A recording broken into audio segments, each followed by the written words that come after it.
Welcome back to 4 Geeks by Geeks, the place where geeks come to geek out. As always, I am Boser, and we are live doing a Geek Out Sesh on a Tuesday? What? Well, if any of you know me like you do, you know that technical difficulties are my specialty. And yesterday, on Monday night, our normal Geek Out Sesh time on 8:30 on Monday night Eastern Standard, I had a lot of them. Way too many. So many, in fact. Yes. Thank you, Oceana. So many, in fact, that we had to cancel the stream and move it to today. So thank you for everyone who showed up and greeted my guest tonight for taking 2 nights out of their night to make time for 4 Geeks by Geeks and all of you. And I just noticed this new this new command, technical difficulties, and Nightbot will say some bitch. Because, yeah, that's pretty much it.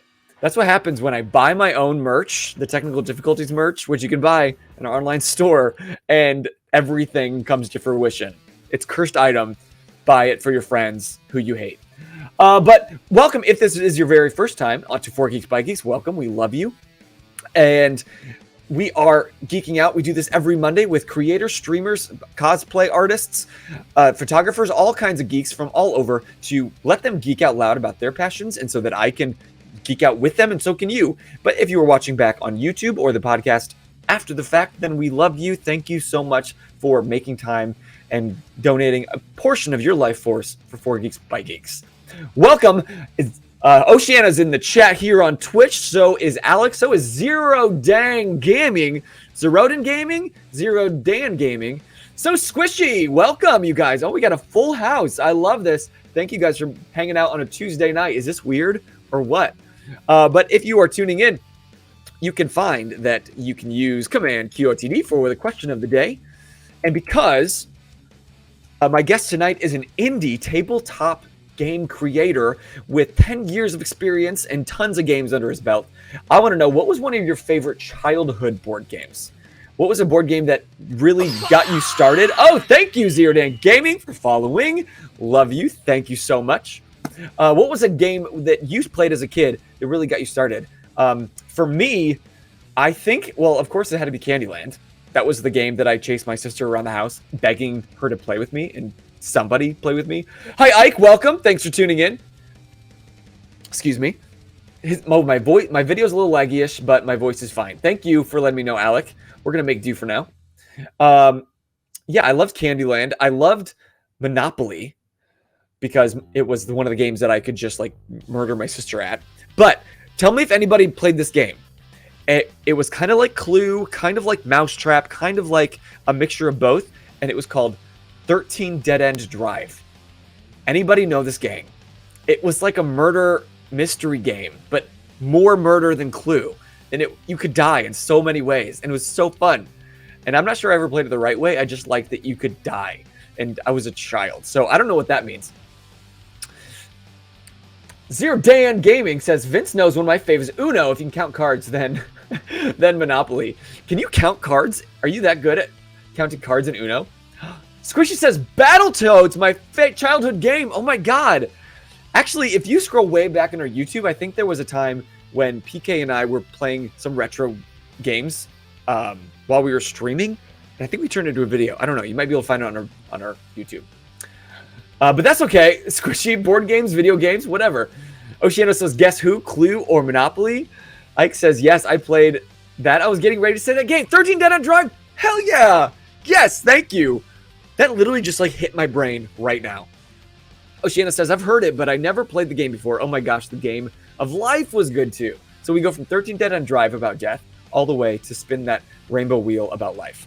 Well, speaking of games, we have plenty to talk to our guest tonight about, because he's created so many things and it's been such a cool story. And yesterday, while we were working out our technical difficulties, all I wanted to do was launch into this conversation, and we both had to like kind of put the kibosh on it quick because the energy was there and so much was there, but we wanted to save it for the live. So please welcome one and all my guest for this evening's Geek Out Sesh. His name is Vince, and he is the founder of Vindicated Entertainment. Everybody, welcome, Hello. Vin. Hello. Thank you so much for having me. That was a quite a wonderful introduction you did there, so I appreciate it. You know, I do it every week. I think I like to think that I do okay. But thank you so much. What a compliment. Thank you for coming and donating 2 nights of your life for us. Hey, it's not a problem. I'm happy to be here. Thank you so much for everyone that's jumped in. I see some people from my community has jumped in. Zero Dan, thank you. Appreciate you. Zero Dan's an awesome member of my community, so it's cool to see him show up. I love when people from your own community show up. Thank you. And now I know it's Zero Dan, not Zerodin. Yeah, now that's what I'm here for, is to correct the naming. And he said, hey, Vince, I miss you, man. Miss you too, buddy. Ooh, good. And I think T has joined us using our 4Geeks account. He says, cause mass confusion. I will not be logging into my actual account. So if you see 4Geeks by Geeks, it's your main man T sitting in the driver's seat chatting along with us. All right, we got T, we got V. We're good to go. Oh my God. Speaking of technical difficulties, someone hit me with that command. This ring light has been giving me issue for 2 days, and I keep changing plugs. So I think eventually we're just going to go without. You know, I feel like it's because I'm here. You know, if you've ever watched the 90s cartoon with X-Men, with Jubilee, where she goes to touch everything in the pilot episode, she's like, why is everything breaking? I feel like that's mean. It's because I'm showing up. You're experiencing all these technical difficulties. It's because I bought my damn shirt. Technical difficulty merge. That's what I get. We are the problem and the solution and none of the above. But I'm just going to keep messing with this light while we hang out tonight. So hope nobody has any strobe warning now for when this goes on and off. So, Vince, cool. I guess I need to answer the question, don't I? Yes, sir. I want to know, what was a childhood board game that you fell in love with? All right. So hopefully this doesn't seem like a cop-out to people, but one of my favorite board games that really got me into them was actually a game my dad designed. My dad loved creating his own board games when I was a kid. He hasn't published any, but he created this one called That God Game, and it was basically like a bunch of gods from like Norse mythology, Greek mythology, and you would like assume the role of Thor or Loki or Hermes, and you'd go around this board, and you could end up fighting each other, earning gold, fighting monsters, and it kind of had a board like Monopoly, but instead of like buying property, you're like just destroying like these areas, taking over, and like fighting other gods. It was a really cool, fun game, and it's a shame that no one else has played it. But that whenever you asked me this question, that was by far the game that came to mind. I couldn't think of anything else. That's so cool that is a family game. Your dad invented it. So he made all the aspects of it and do everything? He made everything for it, yeah. The name, the cards, the board, everything. That is so cool. So I guess that might launch us right into my first question of the night is, tell us who you are and what you do as a geek. Yeah, so my name is Vincent Baker. I do a lot of things, but the main thing that people know me for is I create tabletop games. I have more of a card game background. I played a lot of trading card games growing up. So a lot of the elements that I infuse with my tabletop games may seem familiar with people that are familiar with trading card games. Of course, though, we don't have like booster packs and we don't have that whole trading card element to any of our games yet, but that's sort of my background there. I also love anime, manga, video games, of course, all that fun stuff. I enabled some light mode on my screen, so hopefully that lightened it up, because this is as good as we're going to get. It's going to be fine. So then I think it looks good. Thank you. Yeah, you're welcome. Would you say that you've loved board games, obviously, since you were a kid? Is that what got you started on this track? Was your dad? My dad definitely helped get me started on this. I first probably started with video games, though. My dad, oddly enough, had an Atari, and so I played an Atari. I also had like a Super Nintendo. My sister and I, we played a lot of Mario growing up, like the original Mario. And nice. I thought the world was so cool, seeing the spiked turtle shells, the skeleton guys, all the different creatures they had. It was so imaginative that I wanted to explore that world more. So I had this idea to create a board game based off of Mario, and then you'd role play as the different characters. And I played that game with my sister. So we'd collect items, we'd go traveling together. It was like a cooperative sort of role-playing game experience. And I didn't even know what role-playing was at the time I made this. It was that's just what came naturally because I wanted to live in that world. So it just became sort of a natural thing I'd do from video games that I couldn't explore more. I'd make it into a role-playing experience for me and my friends to play. And you were how old when you first made that Mario RPG? If I had to, so my sister had to be old enough to play it, and she's 4 years younger than me. So I mean, I was probably like 9, 10, something like that. Oh, just like 9, 10 when I first basically published my first. Yeah, I got into Pokemon, the Pokemon card game when I was probably 7, so I think that helped step into the tabletop realm as well. Dang, so you just been a gamer your whole life. For sure, and I definitely have my dad to thank for that, because my dad, he actually, he's probably watched more anime than I have. He's probably gamed more. I know for a fact he's gamed more than I have. And he thought it was not a problem at all to show to show me games. He thought that, especially for a lot of the classic like JRPGs, you had to read a lot. And he's like, well, if my son enjoys reading it. Yeah, if my son enjoys reading all this text, then that will help him learn. That'll help him write, and then he could strategize, and it would probably help his brain and all this good stuff. So my dad was very much in favor of actually like pushing games in front of me. So it definitely helped a lot. No, that's actually really cool to hear, because so many times now, especially nowadays, you hear that video games are rotting our kids' brains. It's just making them dumb. But time and time again, I hear stories like yours, or I hear stories like, wow, I learned to read English from the Legend of Zelda. Because you have context clues. You have the words there. Yeah, I did really good in the spelling bees and writing classes. Like I was very proficient in English growing up, and my teachers consistently told me that I should have been put into like honors English, because I wasn't in honors English, but I was scoring up like very high in our basic classes. That's amazing. And of course, I'm sure that comes into play now with your creating video games, not video games, board games. I got video games in my mind now. Board games, because you clearly need all your English skills and your story skills and your art to put into the RPG process, right? For sure. I mean, there's a lot of verbiage that you use, a lot of different words, and I love wordplay. I love puns. So people that see Vindicated games will definitely see that. For example, we have guillotine, and it's a little bit of a wordplay between guillotine and ghoul. So, guillotine. A lot of people say that they like the names I choose for my games and like what I throw in there. So, it comes from that. That's cool. Well, later on in the stream, we're going to kind of break down a lot of what your games are and hopefully inspire you in the chat to go check out his site, which you can find through command Vindicated, which is in the title of the stream tonight. And you can go right to his site and check out all he's got. An Elder Explorer said, quick, Boser, tell me why you were live. Because it's a Geek Out Sesh on a Tuesday, just like every other week, right? False. We had a huge fail yesterday, so we moved it to today. Let me ask, is this the first time a guest has been live on a Tuesday with you? I think you just popped our Tuesday cherry. Hell yeah. Nice. Yeah, now that you say it, this is the first time that we've done a Geek Out Sesh on a Tuesday. So congratulations. Right, happy to hear it. For being our first. I'll take it. But Eldritch asked a question, and I'm going to ask the same question. So you loved games as a kid, right?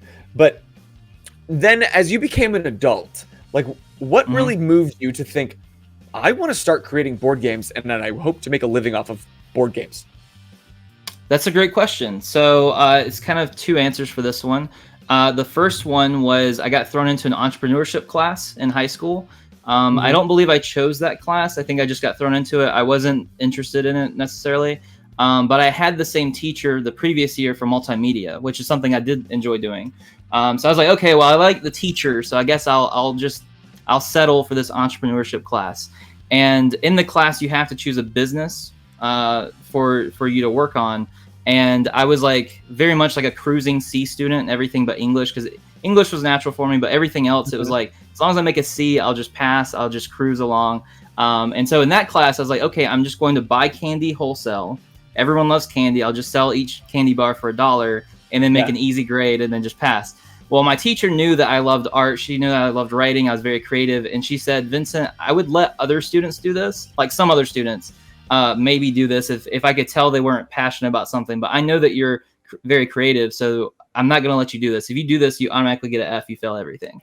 And, wow. And I was like, yeah. So I really appreciate my teacher really putting her foot down because she cared. And so she didn't want to just let me do whatever. So she essentially forced me. She said, Vincent, just go to your house, look around your room, see what you enjoy. Like what's something you do in your free time and figure out a way to turn that into a business. So when I went home, I saw the Mario board game I had made. I saw that I made a Gears of War card game, a Halo card game, all these different like card games and tabletop games based off of video games and other stuff I like. So I was like, okay, well that's what I want. So I ended up doing that, and I ended up winning the high school business competition. Then I was selected as Student Entrepreneur of the Year, and then they were going to bring me out to this like regional competition. But what's dumb is the guy saw me, and at the time I was very much like a skater bro. Like I had very long hair. I had like the tightest skinny jeans you could imagine, and Yes. not only were they like tight skinny jeans, but they would sag, and I just looked like I just looked like I didn't care about things, or like a punk. And the guy in charge was, they wouldn't have skinny jeans back then, right? They were like girl jeans you had to buy, and they had this tight of a butt, and so you had to sag them. Thankfully, I paid extra. These were male jeans. Oh, they were? Yeah. You're spoiled.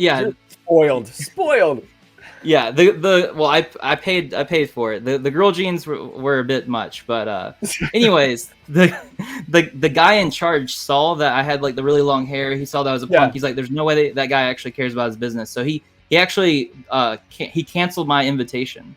And once he saw how he looked, he literally canceled my invitation. So there's no way this guy cares about his business. Hell? He's just doing this to try to win money, because there's like prizes you could win. You could win money from going and stuff.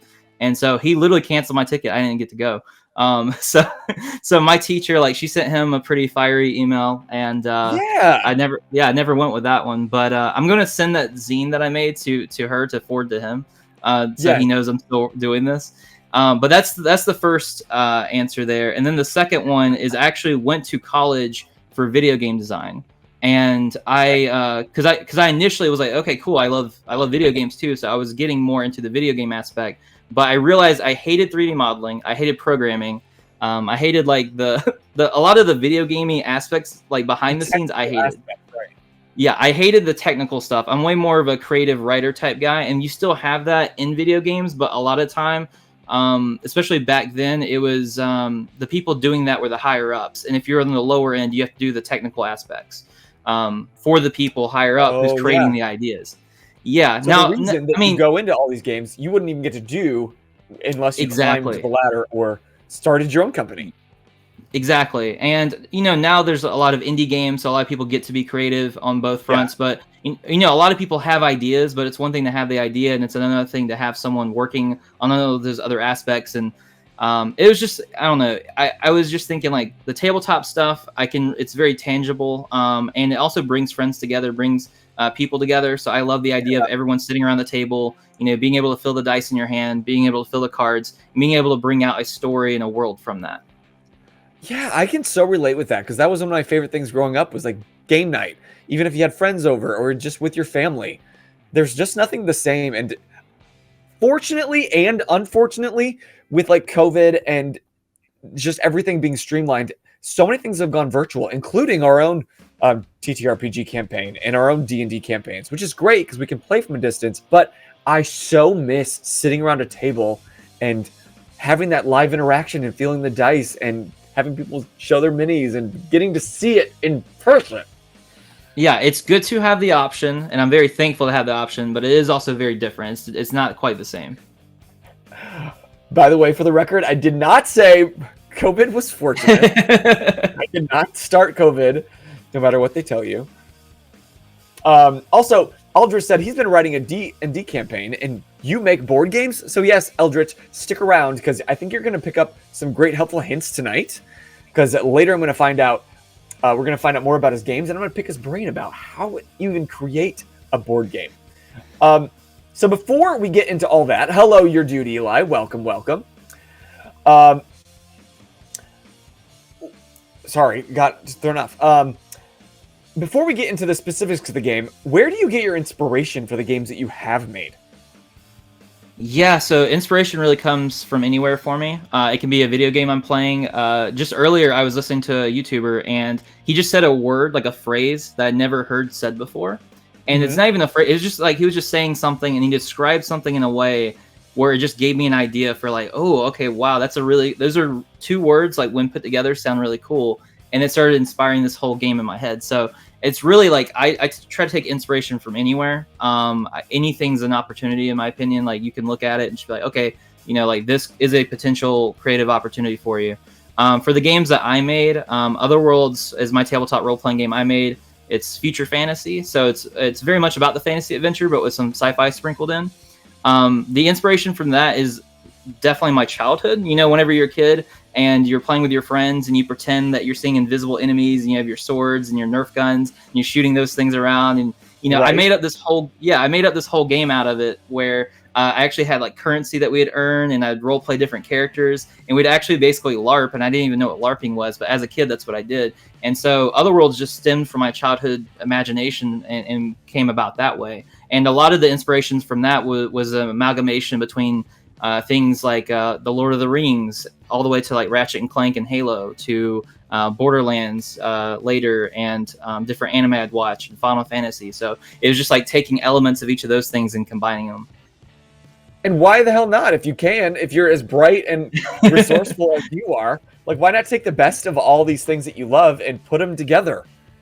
Yeah, or like with Guillotine, it sort of has like a blackjack type element to it, and the idea for that came from an anime called Kakegurui, it means compulsive gambler. And so the entire anime, each episode, they play different games, or they're sort of gambling, and each game is set up very differently. And they played a card game in one of the episodes where you could bust and be eliminated. And it started spinning in my head, that whole idea. And I know that my wife and we both love Halloween, so we wanted to create like a Halloween monster type game. So I was like, well, what if I combine the two? And the number that you bust at's 13, because that's associated with like Halloween and monsters and stuff. Uh-huh. So I was able to combine the two from that, and that's how I made Guillotine. I just love that you're like grabbing inspiration from everywhere, even a word, and then you're just mashing your favorite things together. Do you mind if I show off your site and kind of walk through some of these games that you have? Yeah, let's go for it. It sounds fun to me. Cool. I'm going to go ahead and share. But thank you, everybody, for tuning in tonight. I got to know, we have kind of a lot of people here, which is great. Is that because it's on a Tuesday, or just because Turns out you should have been doing Tuesday the entire time. I will say, your dude Eli, thank you for joining. That's one of our patrons. Awesome. And hello, John, for tuning in. Thank you. John's one of our little family members. So what we're looking at is your site, vindicatedentertainment.com, and you can get there by using command vindicated in the chat. So, wow. This is really cool that it's got like your whole story here. It's got some of the background, some videos, some news. But let's walk through some of these board games, and you can kind of give us a little snippet about what each one is. Yeah, so Heartseeker is the latest one that I've been working on, and this one's one of the only ones not released that's on the website. So this one, the idea first came from an indie game I was playing, and it was actually made as a joke, sort of, but the game was so much fun that my friends were like, hey, we need to make this into an actual game. Like, Vincent, please develop this, because they had so much fun, even though it was just based off of a joke, because the whole idea is it's sort of like a dating sim turned board game. And but we had so much fun playing it, and at first, the video game it was based on, I reached out to that developer to see if we could do like a partnership and work it into their game. I didn't hear anything back, so I was like, okay, well, my friends still love this game, so I reskinned it into what you see with Heartseeker, which uses characters from our other properties. So anyone that plays Heartseeker, you don't have to play any of our other games, but if you play our other games, you will recognize these characters. So for example, Kiki is the girl in the front with a tie. She's actually from our manga. She's the main character from our manga. Which anyone can read for free. And then the other character is Leaf, who is a character from our Twitch stream for Otherworlds. So we do like a live play tabletop RPG session, and her name is Leaf. So that is that character. That's just really cool that not only for like people that are just coming in here who like anime dating sims, which this was the first game that I saw. Like, I was scrolling through, I found your account, scrolling through, and I was like, okay, this sounds interesting, an anime dating sim board game.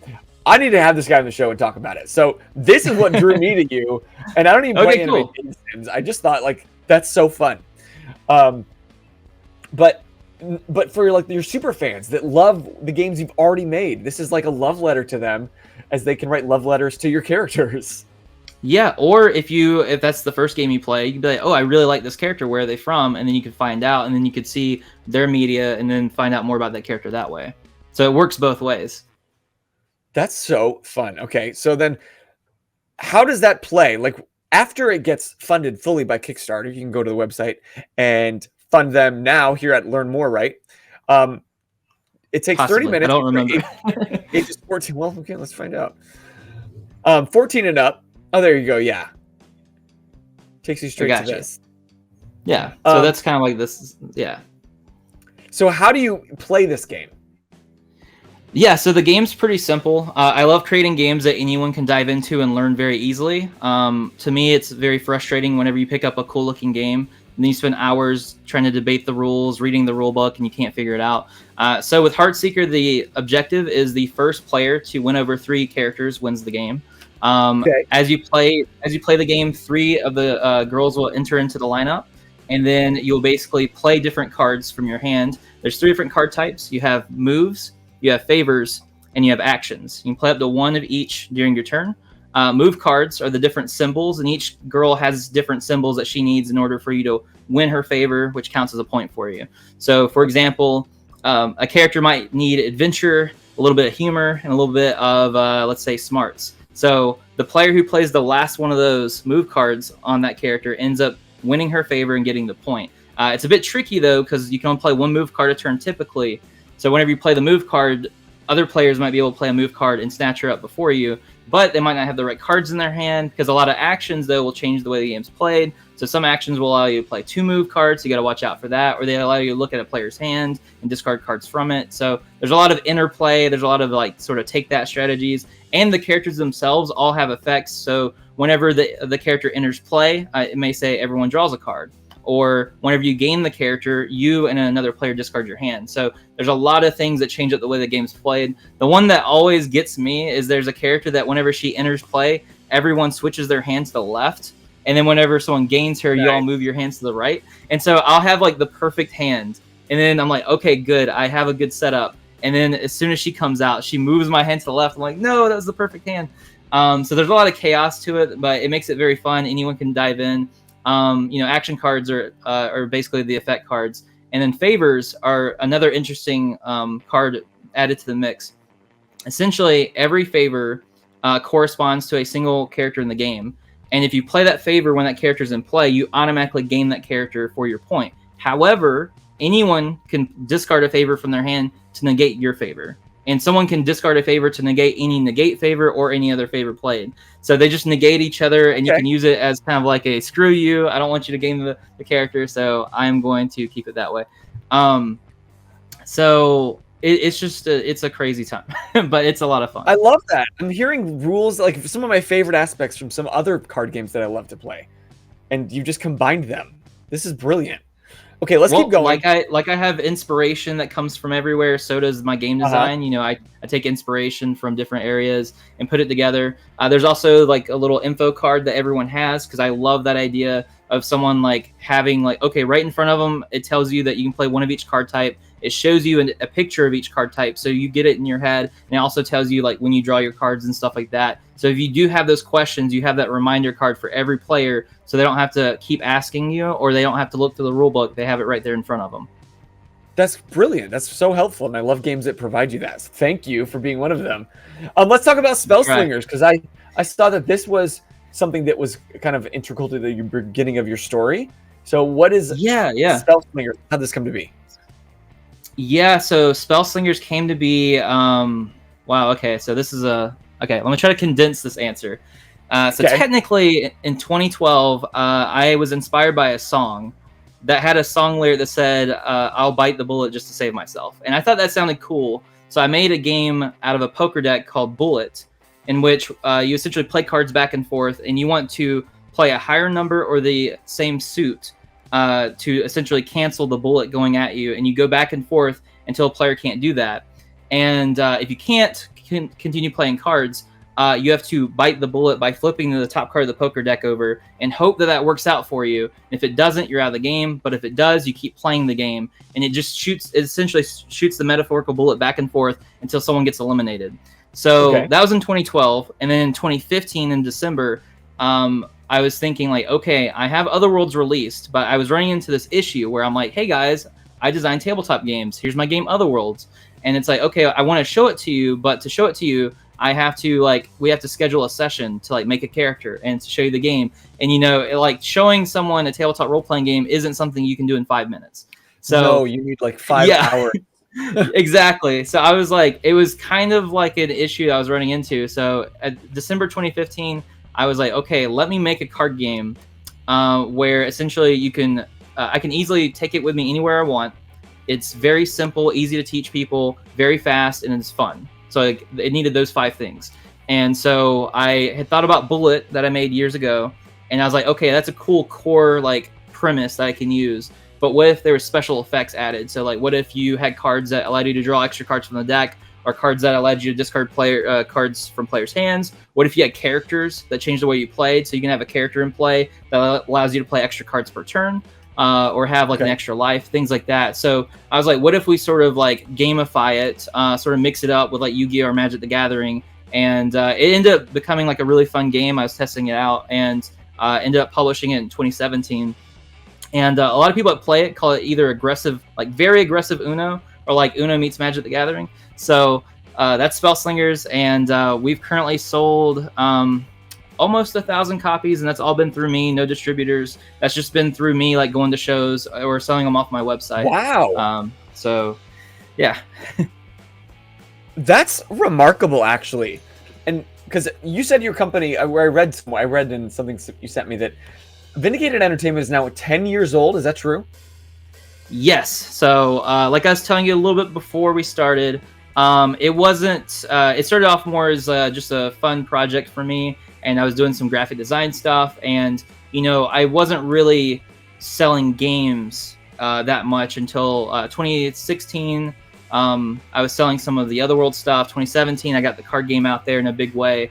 Kickstarter really helped put Spellslingers on the map. So it's sort of like 2017 is when people sort of known me more for having games out there and selling games. So that's kind of when that started. So yeah, Uno the Gathering. Uno the Gathering, yeah. Uno with bullets, says X Factor. Oh, I dig it. So it's been roughly 5 years, right? I can do math. 5 years since you've really like found your own, been hyper focused on moving in this direction. Yeah, I'd say that's probably the best way to put it.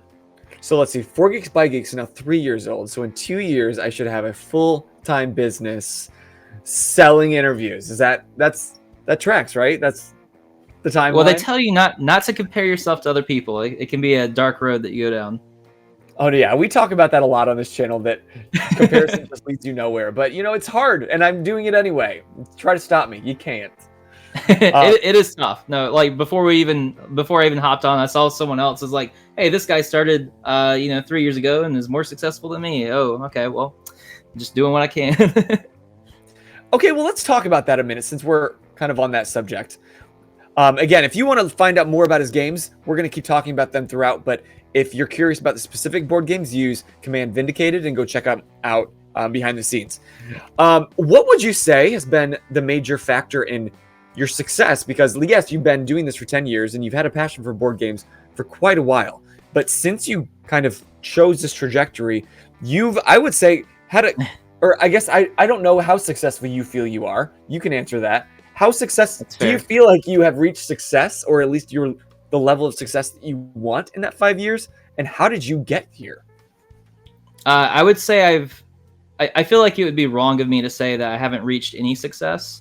I definitely am not at the level I want. I feel like that's the thing that anyone struggles with regardless of their growth. But for me, like to say I am successful, that is basically that I could take care of myself and my family off of what I'm doing with Vindicated. That would be my version of Vindicated being successful. Sure. It's like, okay. Yeah. So I think I've had success, and I think I have success constantly. I would even say I experience success on a nearly daily basis, which I'm very grateful for. But to be like successful, that is my personal definition, is like if I can take care of myself and my family from Vindicated or like my passion projects, things that aren't working for someone else, then that is when I will personally feel like I'm successful. Okay. So then you're on your way. Yeah. And you have sold copies of your games. How many board games have you created by now? I can't remember. It depends on, so it depends if you count the expansions and stuff, but I mean, it's, let's see, we have Spellslingers, Guillotine, Heartseeker, Otherworlds, Bittersweet Trick or Treat, Bullet, if you count that. We have, Sure do. We have a standalone Spellslingers expansion, if we count that. We have Heads or Tails. I feel like there's something I'm missing, but at least 8 like released games. In 5 slightly plus years? Yeah, that's the way to put it. That's incredible. That's incredible. That's so cool. I'm just wrapping my mind I appreciate around it. that. Yeah, I appreciate it. It is a lot of work. That you have to, as soon as you release one, you're already at work on the next.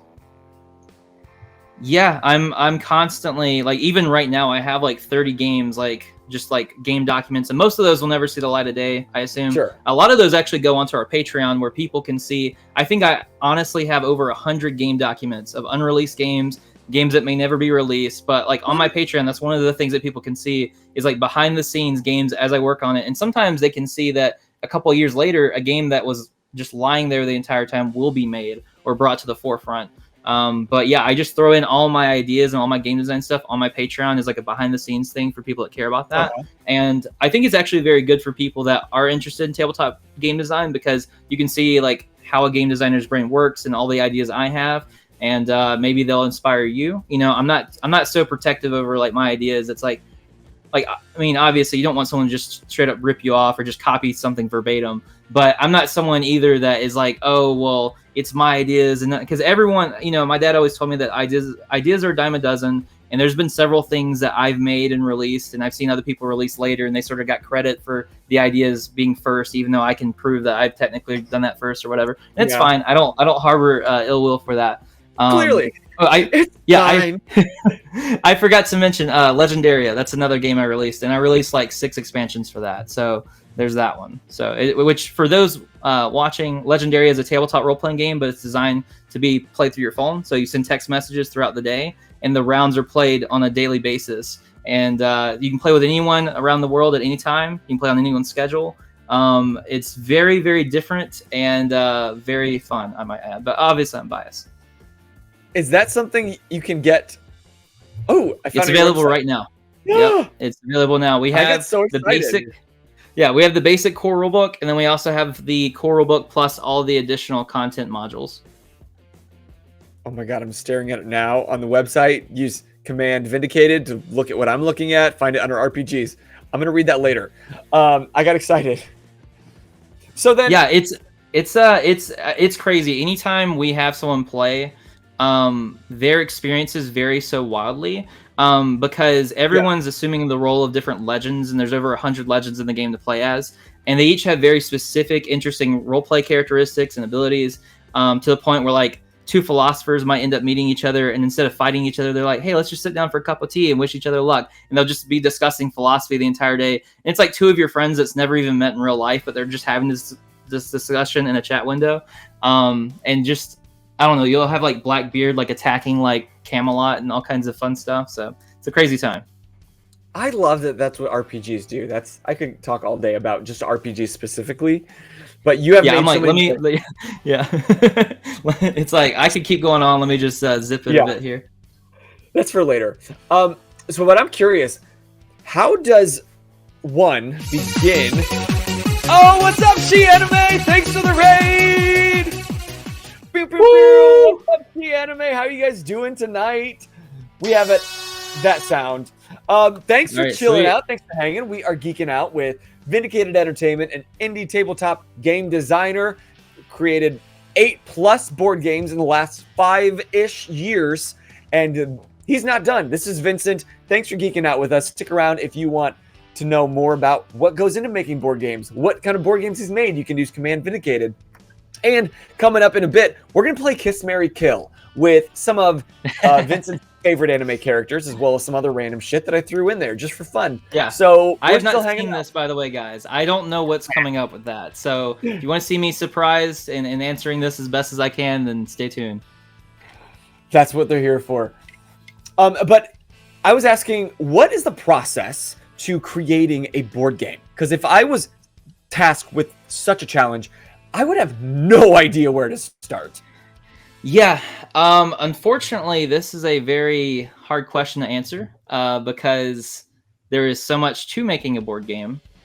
And I think that's why so many people struggle with it. You know, like for me, it's kind of odd because it really does come very naturally for me. And so like when I didn't even know other people would struggle with it. I'm like, oh, it's easy, just throw it together and here you go. And it actually took me until maybe like my early 20s for several people to constantly be like, no, Vincent, we can't do this. Like, you can. Like, we need. Like, this is a gift that you have. Like, this isn't something I can do. Because it's like I'd be dating my wife, and it's like, hey, like, here's an idea. Why don't you make a game with this or that? And it's just like it's just not the same. And everyone has their own skill sets, and I'm very bad at a lot of things, but that's at least something I can do. But to answer your question, how do you make your own board game? I would say first, it starts with a concept normally. I guess you could start with a cool mechanic. So if you're like, hey, I want to have a cool game that involves like poker chips and D20s, then you could go from that. And it's more of a mechanics first and then sort of the themes and story later. Sometimes that happens and you could do that, do it that way. Or like the idea like, hey, I want a tabletop RPG based on like texting through your phone. That is like something you could start with and then build from there. But I would say the other way, and probably the more common way, is that you have an idea of like a creative theme in mind. Sometimes it can just be a word. Like someone could just say the word like, I don't know. I'm trying to think of something that's not actually something I plan on using that I haven't put out there. Maybe if you had something called like speaking out your secrets. Maybe if you had like the idea of like, oh, metal arm, like you just heard someone use that term metal arm. You're like, well, metal arm sounds cool. What would that be as a board game? And so then you say like, okay, cool. What if in the board game you get different augments on your arm? So it's about being a fighter, like maybe a brawler. And then as you play the game, you get different types of arms you upgrade into. And as you beat your opponents, you can take their parts, like their scraps, and then you purchase like new arm upgrades to get like laser arm and stuff. And then so you start coming out with the cool creative parts of that. You think of what sounds cool. Maybe you have like a giant biomech T-Rex arm, and you're like, well, that sounds cool. That would certainly excite some people. And so then once you get the creative done with that, you start mapping out the effects. And so you're like, okay, well, giant T-Rex arm. T-Rexes are known for being giant dinosaurs. A lot of people view those as being sort of the apex dinosaur. So it needs to probably have like a high attack value to represent that it's the alpha. Like it needs to be very dangerous whenever it comes into play, and it needs to be exciting. So you just start trying to marry the idea with the mechanics. So it's like, okay, well, this if you had a shrink ray and someone shrinks, it's like, okay, well, obviously that makes them small. So if you have numbers involved in the game, you make the numbers smaller. You just try to, the more things you can piece together with the mechanics and the creative, I feel like the stronger the game will resonate with people. Okay. So if that's not a game that you're creating, I think I need it to, because that sounds like a lot of fun and it sounds super specific. So I'm hoping that's like some backdoor game that you just released. Oh no, honestly, that was completely off the top of my head. Anyone's free to take that game. I am not gonna. Yeah, you just that is right said that off the cuff. The best game that I've never played yet that I want to right now. You just made that anyone up right can take now. It. Yeah, that's not on my back burner. We are not worthy. Okay, so then you conceptualize the idea, and about how long does that take? Let's Get Rolling is asking. That process, just that chunk of the process, how long does that normally take you? Literally the time you just saw me do that. I mean, that's literally, I just literally have an idea. I start mapping out. Normally I get into like a flow, after that. So if I were immediately not like, if I were not on this show right now and it was just left to me and it's like, okay, I got to make this game, I'd probably sit here for a few hours and just sit there and just draft out all my ideas and concepts. But as far as just like coming up with something, it can just happen in 5 to 10 minutes or whatever it was. I don't remember. And then like working out the logistics and the techniques of the game takes a little while longer. Yeah, so to get it to be playable, it might take a few hours to have like the rules laid out and to something that would be playable, at least for me. And then it normally takes a few hours to then actually translate that over to like index cards. That's normally what I do whenever I playtest a game, is I handwrite everything on index cards. You can get stuff printed though. I mean, you could go to like Staples or FedEx, print something out, or you can use the Game Crafter. But normally I have the first prototype on index cards, and then once the initial playtest is done, where people have played it, and then I've noticed areas of confusion, I will then feel more comfortable paying for a prototype and making a prototype through the Game Crafter and having them send that to me and then using that. Okay. So then you have the idea and you have all the rules set out, and then you go from index card to maybe a prototype, and then let's say you have a super solid idea, you know how the game should be played, then how do you actually go into production of creating this game? Oh man, so these are really big questions. For every game, it could be a little different. There's a lot of games that I've made that have been just kind of sitting there for years because there's just a certain element I'm not happy with and I haven't finished. To actually having it being made, though, I mean, part of it is trying to get the word out there. That's something I kind of struggle with. I mean, especially when you don't have like a big budget, it's not like you can just pay for all these giant influencers to share your game everywhere. And a lot of bigger companies, they will buy like 10 prototypes, and each of their prototypes for $50. Then they'll ship them out, which would be like $25 a piece. They'll ship them out to these big influencers, in which they had to pay them hundreds of dollars to have their game on their channel. And like, I don't really have the money for that, so it makes it a bit tough on that end of things. It's a good thing massive influencer contacted you first. Makes it easy that way. Yeah, it helps. Yeah, thank you for helping. So yeah, it's just at that point you want to get the game to where you're happy with it. Try to share it with as many people as possible. I do a lot of local events and shows. I go to board game stores. I go to conventions all the time. I love conventions. I don't know. It's just, I guess you put it on Kickstarter and you hope for the best. Would you say, as somebody that is maybe somebody wanting to do what you do, is Kickstarter like the route that you would recommend going through? Yeah, I honestly feel like Kickstarter doesn't hurt in a lot of ways because it really exposes you to a lot more people. A lot of my there's a lot of community members that I have that found me through Kickstarter, and they stuck around through like the Spellslingers Kickstarter. Like one of my, some of my closest friends now and my community members, they find me through Kickstarter because it basically like advertises for you without you having to pay for it. So It does help. Okay. Yeah. Now, on the back end of that, though, I mean, there are downsides. Obviously, you're advised to have an audience and have engagement, and have people that want the game before you go to Kickstarter. So you don't want to like rely on that necessarily. And whenever your Kickstarter project fails, it sits there for everyone to view, so you can be shamed publicly. But I learned though that no one really publicly shames you for it. So I think it's fine, honestly. I think Kickstarter is a really good route, especially for smaller developers. Is that the route that you've taken all your games through so far, or is there any other path that you've taken? So not quite. I have done the Game Crafter. They have their own version where you have like a print-on-demand model, and you can just sort of upload it through them, and then you could also do like a crowd sell through them. I've experimented with that, but it doesn't really advertise as well for you. And the games are seen as sort of being less successful because of that. So like, I'll put out games through the Game Crafter, and as far as playing at a convention, they seem on equal footing with the games I released through Kickstarter. But on the online basis, they're way less popular. Like, just they don't have that sort of viral attention. Kickstarter, I guess, just sort of puts it out there in front of more people. It seems more professional, whatever it may be. So I don't want to necessarily release a lot of games through Game Crafter at the moment, unless I just had like this giant audience, because Game Crafter has its other advantages, though. I mean, like if you crowdsource through them, they can actually make the game for you. They can handle the back end stuff. They can ship it out to everyone. So it does make things a lot easier. It just depends on if you're someone like me that wants to do this full time and have a lot of extra copies of your game to bring with you to conventions. It's not the route I would go with. But if you're someone who wants to make a game for fun for your friends and it not be like your career choice, the Game Crafter is actually probably the better choice for you.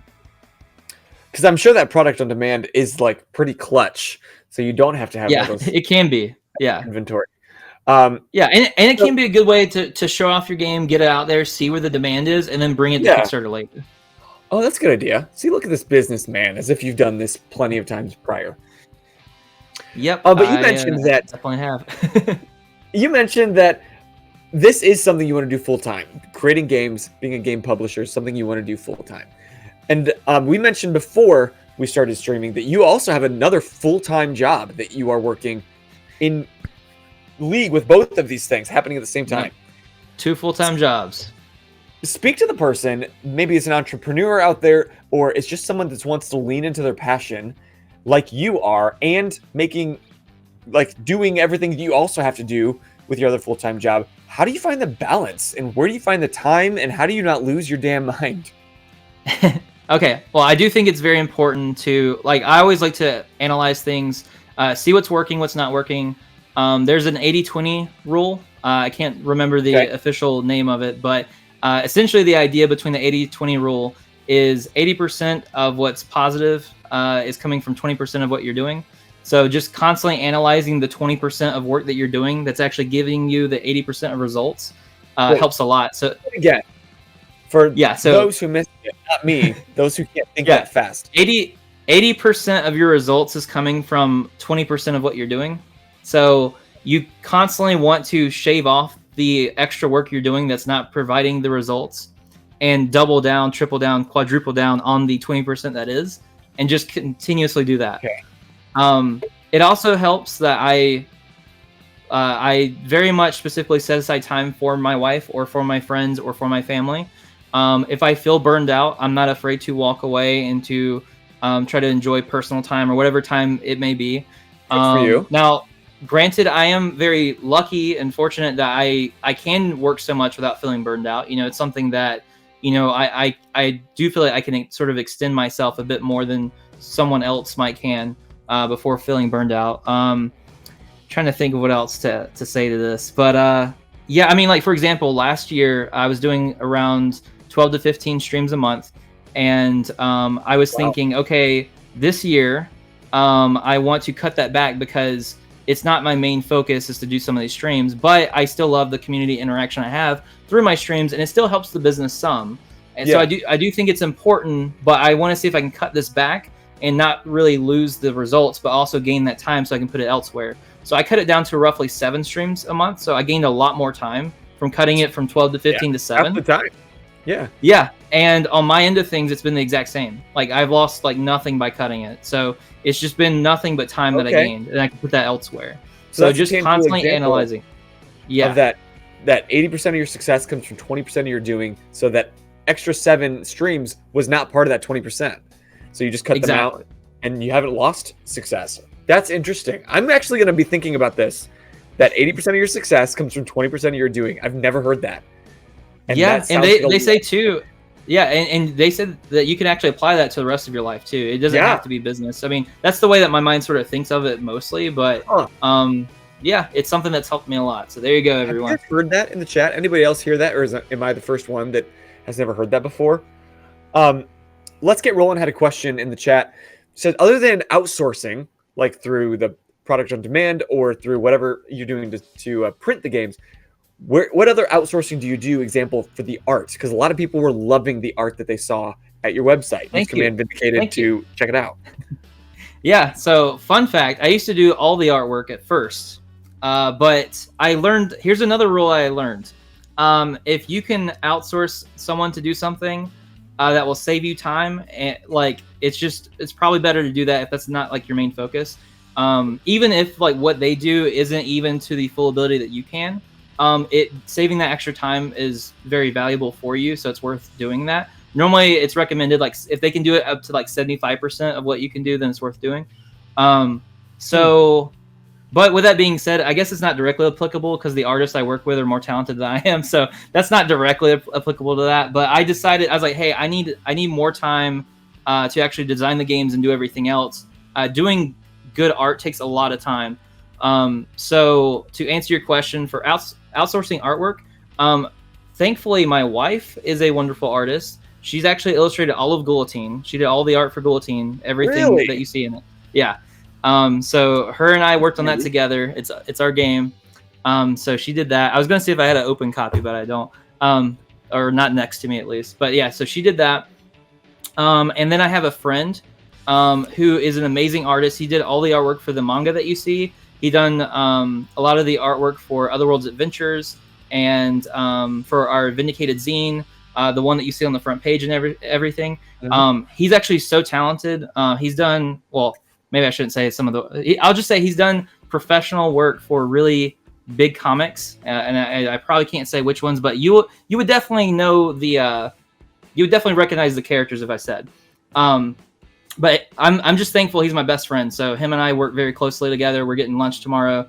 I'm just good friends with him. Yeah, so that works. Outside of that, Fiverr is a really good place. That's where I've gotten some stuff done before. And I have an artist. Yeah, I have an artist there that I work with very closely. And I try to stick with each game to have one artist if I can. With Otherworlds, that was my first big project. So I have a bunch of artists from all over the place, local artists I've met online. That one's kind of over the place, and that one kind of taught me like, okay, I like the art for that, and that's sort of my experimental project. But for Guillotine, it's all one artist. Heartseeker's all one artist. The manga's all one artist. Legendary is a few artists instead of it being a ton of artists. So we just try to keep it more focused on that. That's incredible. I love that. And you can see while looking at the games, each one kind of has its own little style. They all seem cohesive. Like it's almost like your brand is on it, but it's still like this game has its style. Legendary has its style. Otherworlds has its style. And I can appreciate that. And John himself says, I can attest to writing or art taking a while. He's our little art geek. It does take a very long time, for sure. John, one thing that doesn't help me. Anything tonight. Yeah, one thing that doesn't help me with art is I'm actually colorblind. So I can see color. Yeah, I can see color, but it's off enough to where I can paint something I think's yellow, or draw something and color it, and I think it's yellow and it's actually green.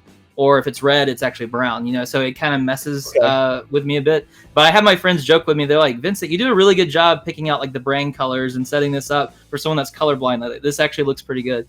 So I'm happy to hear that. But I always have to double check like with my wife or someone else before I actually publish something or put it out there, because I actually like sometimes get it wrong. That's interesting. You would think though that, I guess you tell me, does color theory still work in colorblind world? Like, complementary colors would still be complementary if you're colorblind, wouldn't they? Or no? I believe so, but I'm not going to pretend like I 100% know that answer. It's like you can't see somebody else's eye, so you're never going to know. Yeah, I think so. I think you're right. That's cool. That's why you can still put them together. Good for you. That's awesome. And what a fun fact. Okay. We're getting ready to transition here in a few minutes to Kiss, Marry, Kill, anime random shit edition that I found on the internet. So stick around for that. We'll be gearing up towards that. Just a fun way to end the stream. But I'm still curious if somebody was in the chat tonight and maybe they wanted to do exactly what you're doing, which is create board games. What would be a piece of advice that you would give them? Something that maybe you wish someone told you when you started back when you were 10. Oh man, if someone gave me advice for creating board games, I don't know why that's so tough. I mean, I'll say the one piece. I'll at least give one advice right now that has been hard for me to sort of latch onto. But if someone else can do this, I think they should. Which is to find someone, if they can sort of like job shadow underneath them, or have like a mentor that's done this before. If they have that opportunity to reach out to someone. And sort of like work with them on a somewhat day-to-day or week-by-week basis, and just sort of learn that way. For me, I learn mostly by doing. Like I'm very hands-on, so like I can't really learn that much by just reading in a book. Like I have to try to apply things and have someone like over my shoulder saying like, hey, you're doing this wrong. This is what you need to do, and someone tell me that as I'm working on it. So, but one thing that's been tough for me is like, out in South Carolina, I've never personally met like another game designer, like without it being at like a con somewhere else, and they're from like a state way over there that I'm not like close by to. So I've kind of had to stumble and figure things out on my own. I never really had a mentor kind of showing me the ropes. I've had to like constantly fall. And so if someone else can find a mentor, I definitely recommend that. And I will say that one thing I didn't really realize before is you might be surprised how small the world is in terms of like how you can reach out to people and hear back from them. And they may be someone that you would think would never respond to you. But these last few years, I've reached out to people and I've gotten responses from people way bigger than I am, like really cool people. And it's worth taking that chance. And I think it's worth reaching out. And especially if it's someone that you follow their games, I think they would probably be more than happy to help you out. So I guess that'd be my advice, is don't be afraid to reach out to someone for help. And because a lot of people get afraid. I don't know why. A lot of people are too afraid to reach out and ask for help. But don't be afraid to reach out to ask for help. Don't be afraid to reach out to people that you might think are too big for you. and try to find like a mentor of some sort. Great. Did you guys catch that at home? Did you miss that? It's not bad to ask for advice. It's not bad to ask for help and to find somebody that knows how to do this whole thing, that's done it already. Like, I don't know, maybe Vince from Vindicated Entertainment. I have helped out people, and I'm very happy to. I like to try to help it where I can. Yeah, that was my question. Was, do you have people in your life that you feel like you are mentoring on the same path right now? To some extent. So I've had my college professors reach out to me, and they were required to do like job internships or job shadowing and stuff, and they wanted to choose me. Like they'd rather job shadow with me than some other place. So I've actually had I've worked with interns and helped them out and stuff like that. And I've had students reach out to me and ask for help, and I've helped them. I've also been asked to go to different high schools and help teach their students for entrepreneurship. So I've helped a lot of students and people. It's been mostly in the realms of business and creative, and more so like fitting the creative in with the business, and less so about helping someone with board games specifically. Okay. I think that's great. I can just tell that you have the right mindset about this, and I can tell that's why you are successful, because one, you're really fucking smart. Like, you can come up with the shit I appreciate that fast. Of course. I love that you've leaned into this thing that you love because you loved it and you were good at it, and you just didn't ask questions. You just you took your teacher's advice. Shout out to that teacher that said, go home, find out what interests you, and do that. That's basically the secret to life. Go home. Miss Gray, thank you so much. Miss Gray, is her name? Miss Gray. Yeah, Miss Gray. Can we get a shout out in the chat for Miss Gray? No, that's a stellar teacher. And the fact that she wouldn't even let you take the easy way out, she was literally going to fail you if you did. I think that's wonderful. We need more teachers. Hey, I'm gonna share this with her too. We're Facebook friends. I'm gonna share this with her. Please do. We can always clip it. Okay, so last question before we transition. Where is the place that people can best support you? So best support is probably Patreon. It's just the easiest way to kind of have our little community going there. You get to see the inner workings of what I'm working on. You get to see my thought process on things. You get to see more detailed, sort of intimate, personal stories, and like my own little blogs I post. Where I'm like, okay, like I don't mind if this gets out there, but you know, I'm kind of just sharing this with my community, and so if you see it, you see it. If you don't, you don't. It's fine. We also have polls where people can vote on what we're going to play and stream. I show artwork in the background. We also have people vote on possibly what games I actually focus on next. So that can, like, people can really steer me in different directions, because if I see that there's attention brought somewhere and not somewhere else, and I'm kind of split between the two, which happens a lot, I'm like, all right, I guess I'm going with that one. So Patreon's the number one, but I understand that not everyone feels comfortable with Patreon. We have a Discord server, which is really cool to hang out in. You can jump in that. You can get to know me. I'm very active in there. You can get to know everyone else. It's really cool in there. It's not even just Vindicated. We also just talk about general anime, manga, video games, all that fun stuff. Nice. So I'd say basically Discord, Patreon, Twitch is fun, but those are the main things. Okay, did you guys catch all that? Do you have all those links on your website on vindicatedentertainment.com? Yeah, you can find everything from the website. We have links on the homepage, especially to our Patreon and to our Discord community. Perfect. Okay, well, guys, use command Vindicated, and you can go right to his website and learn all about all that these got to offer, including a manga that you are creating. Give like the quick 15-second blurb about that, because I don't want to not talk about it. Yeah, so I have to give most of the props to this one to my friend. That friend I told you that does a lot of the art with me and stuff. He's like, hey, Vince, I want this to be a Vindicated manga, so we're working together on it. But he's doing all the artwork. He's doing the writing. I'm just helping him put it out there. I'm helping sharing it, tie in with the Vindicated brand. But essentially, there's different characters. They're all monsters going to this monster high school.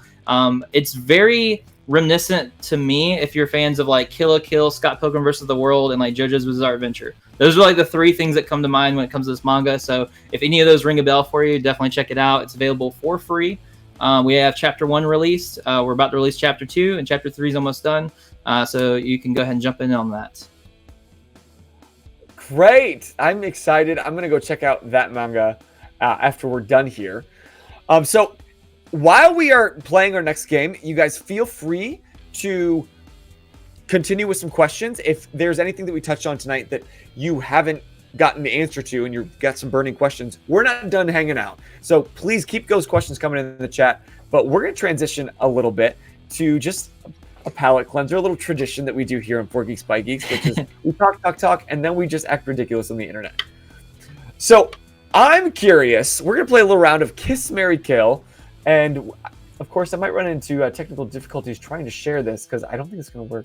Chrome doesn't have permission. Okay. Yes, you do. Don't lie to me.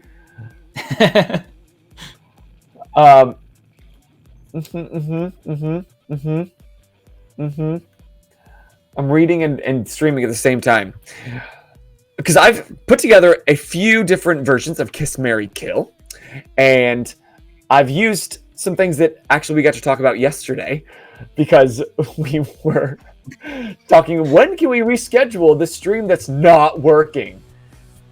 Because that's, again, my fault. Technical difficulties by the merch, command merch. And so he shared some of his favorite anime, and before we talked about some of those in some of the games, so I made some Kiss, Marry, Kill editions for that. Are you ready? Yeah, I'm ready. This is gonna be fun. I've been thinking about bringing something like this onto my stream, but I've not done one yet, so I'm excited to do this. Well, good. I can't wait. And I'm just trying to make this work. I want to show you. I had this whole slideshow, and you know what? Here's exactly technical difficulties every streamer's plague, especially this. And yeah, Boser acting up on the internet. Imagine who would have guessed? But give me 15 seconds to try to get something in order, and this is why we have this. Don't go anywhere.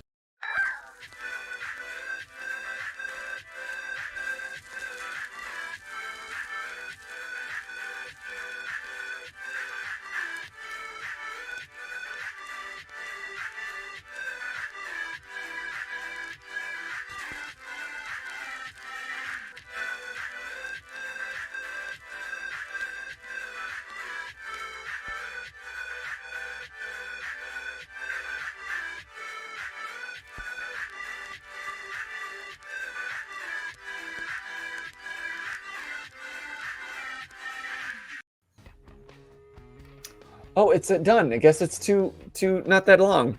I guess I could put that on the loop. Hey, it's a cool screen though. I dig it. The worst. Right? That's the only reason I made it. I just didn't think I'd need longer than that time. Okay, computer. Yep. I think I got it. I think I'm figuring it out. Oh, I see. Boom. We're gonna do this. We're gonna do this. We're gonna do this. No, don't quit and reopen. Don't quit and reopen. If we quit and reopen, we lose everything, which is great. Yeah, that would not be good. Wait! Look, guys. Stop! Yes, you do! Yes, you do! It's saying I don't have access, but I do. I gave it to you. I can see it here. Share, you piece of shit. So, I'm reading the chat right now. Cantina13 says, let's play Smash or Pass Heartseeker Edition. Just letting you know, it'd be Smash the entire way through, so it'd be a boring game. But I do like the idea. It is fun. Okay, can we do this? Can we try this? Can we do this? Yes, you do. Whatever. Okay, well, you just have to take my word for it. We don't have a visual, and we don't need one, especially for you podcast listeners after the fact. Okay, so round one of Kiss, Marry, Kill. We are using one of your favorite video games, Final Fantasy. All right. It is. Had a Final Fantasy themed wedding for the chat here, letting you know it was it's quite the experience. Okay, we can't let that go past. How was your wedding Final Fantasy themed? Thank you, Alec, for the bit. Yeah, so Final Fantasy themed wedding. We had music, Final Fantasy music the entire time. My wife walked down with Aerith's theme. A very subtle one too. It wasn't like her main theme that she normally has. We had like the bouquet of like Eris flowers. We had the Buster swords. We had that on the table. We had Moogle cake toppers. We had Moogle plushes. So it was a good time. That's so cute. Yeah, we were not in costume though. I'll say that. Sometimes when I bring this up, they're like, "Oh, were you dressed with the giant yellow wig?" No, we didn't do that. Like you proposed with a Buster sword rather than a ring or a mithril ring. No, fun story though. I proposed with a ring pop, and then I threw it to the side and actually proposed with an actual ring. But my wife, whenever we first started dating, she's like, "I wouldn't care if you proposed to me with a ring pop." So I literally did that at first, and then I pushed that away and actually brought out an actual ring. You're like, "Oh yeah, bet." Oh, thanks for the 100 bits, Cantina. He's showing you up, Alec. Yeah, you just had to show Alec up. So we're gonna go to Final Fantasy 15. All right, fun stuff. And I want to know, out of the original Choka Bros, Noctis, Ignis, Prompto, and we're going to add a fourth. We're going to add Gladio in there. Okay, I was about to say, how are you going to do this? There's 4. So we're going to break the format a little bit. We're going to have 4. Who are you going to kiss? Who are you going to marry? Who are you going to kill from the Choka Bros? What? And is just the 4th one left out? The 4th one gets nothing. Survives and none of your love. Okay. Or affection. Okay. All right, so main Final Fantasy 15 cast. This is going to so this is actually way tougher than I thought. Actually being put on the spot for it. So I almost have to say marry Ignis because Ignis cooks. I cannot cook at all. Ignis is very much like I will take care of you. I will drive around. I will cook. I will make sure things are organized, clean. So I feel like Ignis kind of feels in like a very good support character, very good support for like what I would need. So I feel like you need someone that can kind of be the yin to the yang. So I feel like that would be Ignis. So marry there. I feel like Noctis is the Noctis and Prompto are like the pretty boys. So I guess it'd be kiss on one of them, and then I guess kill Gladio. I mean he's the big boy, and he'd be the hardest to kill. But he's already like seen some fights. He's got some scars on him already, so you just go ahead and whack him. Just take him out. By the way, thanks to the hype train, the near hype train, with all the bits that is happening from the back and forth between Alec and Roland and Cantina. Thank you guys, all of you. Says your move. And also Gladio's Gladio's the oldest. I mean, he's experienced more of life, so we need to pass it on to youth there, and so we'll just we'll kiss Noctis and Prompto, we'll marry Ignis, and then kill Gladio. Okay. And chat, feel free to chime in if you have a feeling who you're gonna kiss, who you're gonna marry, who you're gonna kill. Thank you, She Anime Podcast, for the sub. Yes, thanks. Oh my God, X Factor and all the gifts. Oh, it was gifts. Oh, who's gifting all of these? I can't even keep up. You guys are too much. Let's get rolling. Stop. Thank you for gifting all of those. Let's get rolling. You're amazing. Awesome, guys. Yeah, that's awesome. I'm going to go right off the bat and just shoot Prompto, because I really can't stand him. I mean, he has the gun too, so it'd be like a Greek tragedy. Yeah. He's going to fall on his own sword. Even though when we cosplay, that's who I do, because I realize fully I have Prompto energy, and I get it. That might be why I hate him. I don't know. Maybe it's some sort of nemesis thing. I'm going to kill Prompto. I'm going to kiss the cook. Ignis probably made us some amazing meal, so I'm going to give him a little smooch for that. I'm just going to leave Noctis to his own moody boy dwellings off to the side, and I'm going to take Gladio. I'm going to marry him and spend the rest of my life with Gladio. He's strong. He's encouraging. Sure. That guy gives a speech like you need every day. He's never going to let you feel bad about yourself. He does. I mean, they're all 4 good. I like them all, but at least he got some love on your end because I killed him on my end. So there we go. Yeah, there we go. It's fair. Okay. It balances out. All right, so we're going to stick in the Final Fantasy realm for this next one. Slightly different. We're going to move to Final Fantasy VII. And this could be original. This could be remake. I don't know if that matters in your eyes. So you picture whichever. It doesn't matter. But it's going to be Kiss, Marry, Kill between Cloud, Tifa, and Red 13. Cloud, Tifa, and Red 13. Okay. Let's kiss Cloud. Marry Tifa because she's a total waifu over there, and then we'll kill Red 13. I mean, I love Red 13, but we're gonna put down the dog. Yeah, I mean, if it was like if Pet was an option, I mean, I have him as a pet, but I'm not gonna marry the dog. So we're gonna marry Tifa over here. X Factor said. Yeah, see, X Factor says easy answer. There we go. Marry and Tifa, baby. Well, I'll marry Tifa, of course, she's waifu. But I'm gonna give that puppy a smooch because he deserves it. He's such a good boy. Sure. And Cloud he is a good boy. Okay, I can see that. Yeah, that's X Factor says I'm putting down any dog for Tifa. What's wrong with you, X Factor? Cantina said I'd kill Cloud and Red 13 for Tifa. None of them's getting kissed, just married, and the rest will go die. Oh my god, you guys are ruthless to poor Red 13. Which, I've been playing the remake on Switch, or not even a remake. I wanted to play the remake, so first I'm playing the original on Switch.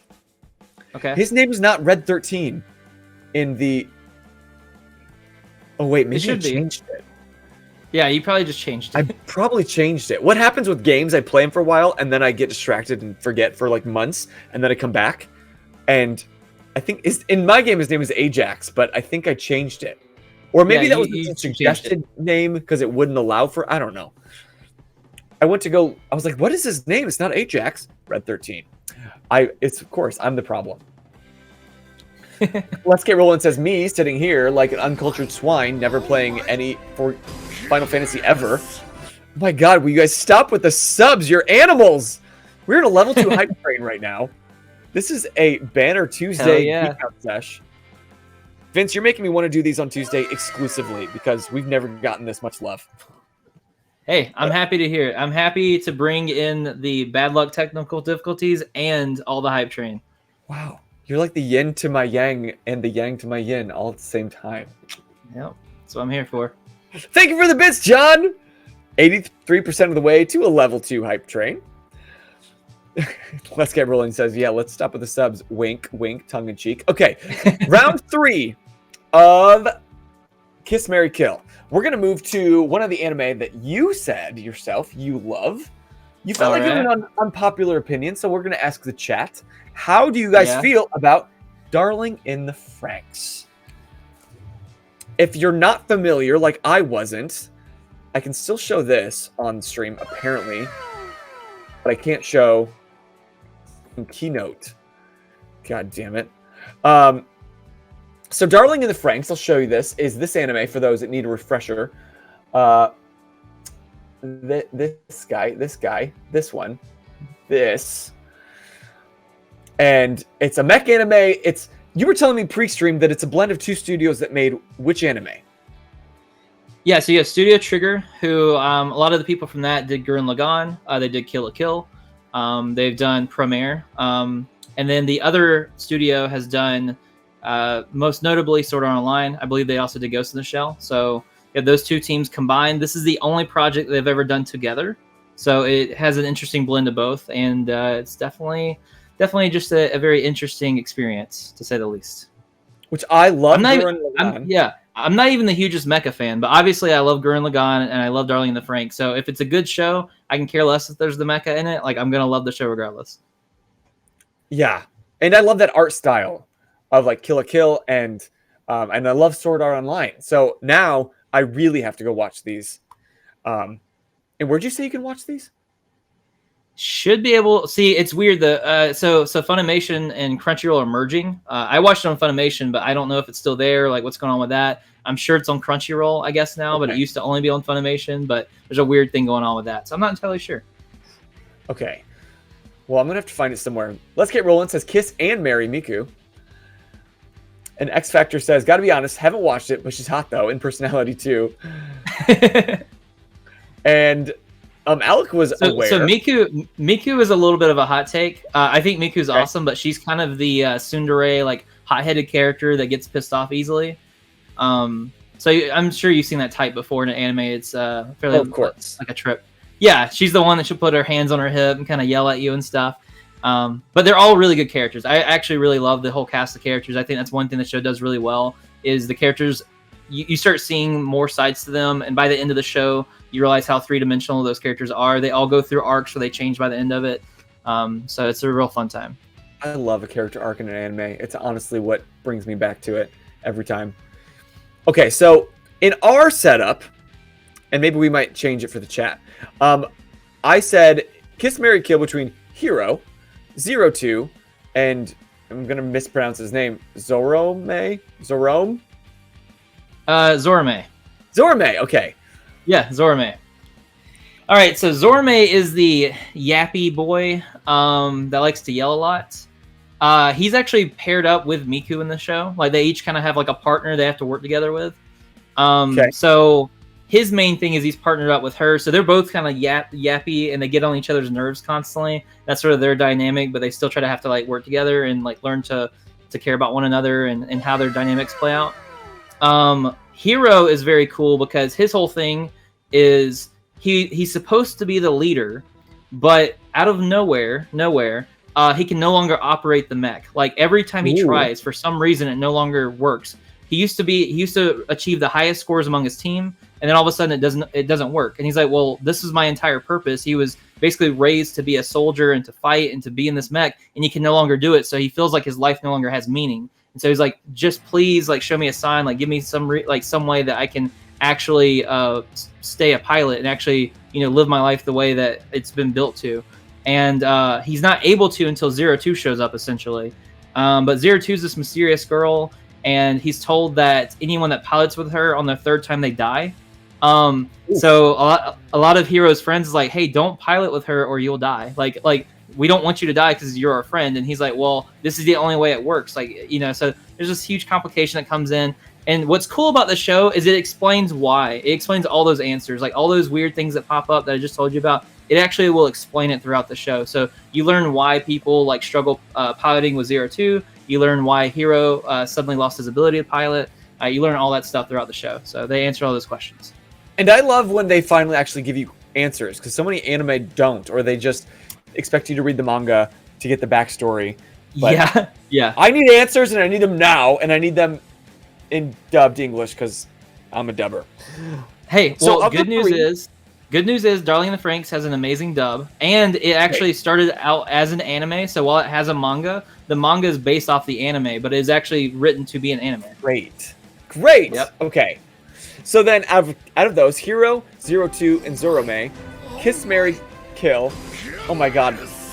Let's Get Rolling is gifting 5 subs. You guys are insane tonight. Awesome. And all of this looks like a potato. Thank you. So have to marry 02 right off the bat. That is like not even a question. Anyone that's watched the show knows that. Okay. Hero though would kill me if I were to do that and he wasn't dead, so I have to kill Hero. Okay. And then Zorome would be the one that gets the kiss. He has stuff to do, so he'll get the kiss and move on. He'll get a quick smooch, move on while you run off with 02. Yeah. I haven't seen the show, but that kind of seems like probably the take that I'd go with. She seems fun, and Hero seems like the moody Noctis kind of energy that we don't need it around our relationship. And just want to please it. A dub on Crunchyroll is on Crunchyroll, so you're good. Okay, good to know. Let's Get Rolling says, Flip's hair took a female lead to do it. Of course. Okay, so that's we did a few, kind of normal Kiss, Marry, Kills, but I think what I have coming up next. Oh no, just kidding.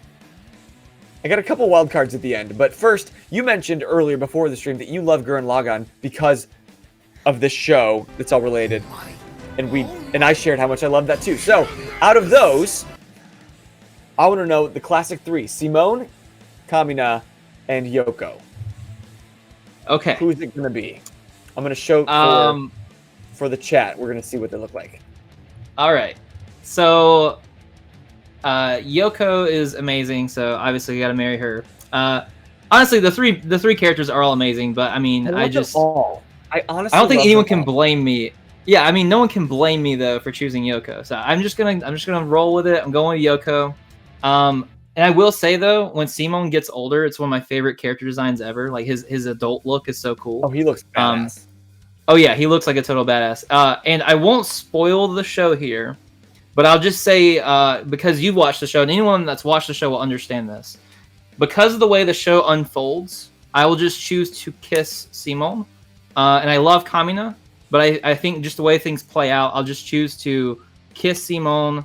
Okay. I will unfortunately axe Kamina, even though he's one of the best characters ever written in a show. Ever. And yeah, I like love literally it. ever. He is top tier, and I will marry Yoko. This is and really he hard. is honestly one of the best characters. He's so good. Because this anime means so much to me because like now I'm encouraging everybody, lean into your geeky side, really geek out loud, pursue your passion. It wasn't until I don't know 4 or 5 years ago that I actually finally started watching anime, and this was the first one I watched all the way through. Just because I was a crazy through, one to start with too. I know, it was super random. It was on Netflix, and I just started this one. I was like, this looks like a cool animation style. It's got mechs. It seems like the characters are fun. I'll give it a try. I watched the first episode. I was like, okay, that seems kind of fun. And then it just kept stepping up and one-upping itself. It does that. It very much one-ups itself the entire time. The whole time. Yeah. And until it was that I just fell in love with every one of these characters. Like, Simone is just like the heart of every little boy that wants to be greater but doesn't think he can. Kamina is like what everybody needs in their life, that encouraging douchebag sometimes. And Yoko is like the flirty but really cool badass one. Like, I love them all, so this is going to be hard. Mm-hmm. I can't kill any of them. Can I kill the Animal King, the Beast King? Yeah, and I mean, I'll say this too. Like, if we were doing like a tier ranking, like S tier, I mean, they would all go in S tier. I mean, that's how how good these characters are. Yeah. Also, thank you, Cantina. Don't let your wife kill you. Don't spend any more money on the stream, but thank you so much. I still do not watch anime, but I want to start watching Hack. It looks dope, says Cantina. And you can kill me if you need a sub. Yes, I might kill Cantina and marry all three, and we just live as a quadruple couple. Yeah, that sounds like a plan. God, no, I don't want to axe any of them. I don't know why this is like the hardest decision of my life right now. I guess Well, I'll say this. I'm gonna be right back. I'm gonna walk over and get something real quick. Okay. I got all these bins in the way, but I'll be right back. Okay, that's fine. Y'all help me. I can't make a decision. Cantina Third, Let's Get One says, my husband yelled from the office, my cards keep pinging. Are you buying things? Well, you guys, thank you so much for hanging out and starting this hype train and wasting your money on the stream. Thank you so much. So this is very finicky, but my friend gifted me this Yoko. Oh, So yeah, we have this Yoko here. I love her. Super finicky, but he gave it to me as a gift, so I am very appreciative of that. He also gave me a 02 SH Figure Arts, and then I also have a little statue of 02 here. So I just kind of had to choose. It made sense. I need more figures. I'm seeing like all the figures you have in the back. I want some more. I have a lot. Okay, you know what? I'm kissing Kamina. I'm Xing Simone. I'm running off with Yoko. Yeah, I mean that makes sense. John, I was wondering if you were sketching. A lot of times, what John does oftentimes during our streams is he'll sketch, and then he'll later share in the Discord what he sketched that night, and it's just become like one of my favorite things. Yeah. Okay, so awesome. here's kind of a weird one for you. We're gonna leave the anime world for a minute. Okay. Think about Sonic the Hedgehog. Okay. Out of First Draft Sonic. Okay. Hold on. First Draft Sonic. Are you talking about that horrid design for the live action movie? First Draft Sonic. Is that what we're talking about, though? Okay. Yes. Okay. The taxidermy Sonic. Taxidermy Sonic. Okay. Original Sega Tails. Or Idris Elba, the actor. Who do you kiss? Who do you marry? Who do you kill? Well, Idris Elba has the best voice. He's a handsome man, and he has a lot of money. So I'm gonna marry Idris Elba. Also, I mean, tons of good opportunity and just a good conversational partner, I'm sure. Tails might get a little annoying and just kind of, I mean, it's all like 8-bit and stuff. So it's like, I don't know how that would quite be and work. It might just be kind of weird. And the taxidermy thing would scare me. So I'm just going to have to kill that thing. Just kill it. Just take the knife, just, gone. And it. Yeah. I'm following your footsteps. I'm going to spend the rest of my life with Idris Elba. Yeah. I think that's the obvious choice for that one. Oh, Cantina just challenged me. Boser, Kiss, Marry, Kill, T, PK, and Moose, go. T is currently with the channel. PK and Moose have gone to sow their wild oats. Well, obviously, I'm going to marry T because he's my husband right now. I was going to say, with me not knowing these people, I'm going to marry T because they're in the chat and they draw, so that's awesome. Moose, I like Moose, so I'm going to go with Kiss Moose, and then PK, I don't even know what those initials stand for, so they can go. So he can go. Stands for pineapple kimchi. Doesn't that change your opinion about it? I do like pineapple, so maybe, but it gives me like mouth ulcers, so I mean, maybe not. Oh my god, I think I get the same thing. Like it just like burns. Acid, yeah, exactly. I hate it. You're right. PK was, and always will be the best. And all you're left with the scraps at this point. So thank you for continuing to hang out with us. Okay, last one. And I really wish I could show you the pictures. Because I picked... You watch Attack on Titan? I do. I love it. Okay, so what I picked was 3 of the... I'm calling them NPC Titans. Okay. One was this. Okay, so the giant mouth titan, like the giant mouth duck titan. The duck titan. Mm-hmm. Okay, have you watched all of Attack on Titan? Have you watched up to this? I have watched. I haven't watched the newest season, is all. Like, do you know that that's actually like a person though? Yes. Well, okay. What if someone hadn't watched it? Well, it matters for this conversation. Okay. Does it? It does. It really does. Okay. I guess it does. And I will say, even though it seemed like a big spoiler that I leaked, the thing is when that Titan is introduced, it's a person. Whenever the Titan's introduced, they're like, oh, there's a Titan shifter there. There's that one. Like you're aware of that being a thing. Okay. You're right. Yeah. Now I just can't find where I found the other pictures of the other 2 Titans. They were like really ugly. And this is making for really great content in the podcast. So thank you. If you've made it this far and you're still listening, bless you and your progeny. Jeez, now I can't find it at all. And it's right here. And this whole keynote thing that I put together for all of you, and you just can't see it because technical difficulties, because I suck. It happens. It sure does. It's all too familiar to me. Well, it's all too familiar to our entire community, so no one's even surprised. I just took a screenshot. Does that change it at all? Can I, like, throw a picture up here? Probably not. Whatever. You know what? We're just going to end it before my shame overcomes me and I fall into a crumpled mess. Because we are at our time that we end tonight. Vincent. Hey. Thank you. You're very welcome. Just so you know, I probably would have chosen to marry that Titan because even though that Titan's very ugly on the outside, the inside, that character is a very lovely lady. So I would, probably have chosen to marry that thing. Good to know. I shared in my Discord. I was like, I have like a waifu husbando section in the Discord. Yeah. And I shared. I was like, you guys would never know this is actually a waifu. It's like a waifu in disguise. That's really great. I want to add that to our Discord. Just like put all the pictures that like the waifu husbando. And thank you, X Factor. Vincent. Thanks for bringing great people like X Factor tonight because he says you don't suck. You're doing your best. Thank you. Yeah, I'm happy to do it. X Factor's awesome. He's an amazing guy. So I'm happy that you joined us, X Factor, Eli, Zero Dan, anyone else from my community. Thanks for showing up. Appreciate you. Thank you. And Vincent, thank you for coming again 2 days in a row. I'm so sorry that last night didn't work, but you were so gracious and so great to come back and share your amazing story with our community. And I hope that you got something out of it at home, whether you're watching it back on YouTube or on podcast. You can always go to vindicatedentertainment.com and find out more on how you can support and all of what you're doing, the amazing things that you're doing 10 years deep, which is an incredible testimony.